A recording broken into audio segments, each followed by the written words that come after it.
Shuning uchun doim tavsiya qilamizki,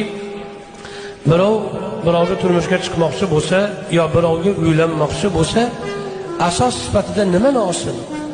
Asos sifatida shu ayoldan yoki shu erkakdan men taskin olamanmi? Ruhan, qalban, ma'nan, balki jismonan ham taskin olamanmi? Ana shu savolni qo'yish kerak. Bir suratda oila qurilishi kerak.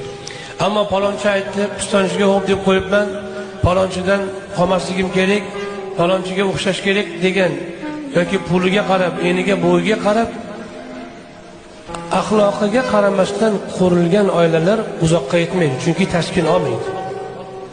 Taskin odatda qalb xususiyati bo'ladi, axloq bilan kasb qilinadi. Shuning uchun uylanganda, turmush qurganda axloqiga qarash kerak juftning. O'sha axloq egasidan taskin olishga qarash kerak. Shunda o'sha oila mustahkam bo'ladi, poydevori to'g'ri qo'yilgan bo'ladi.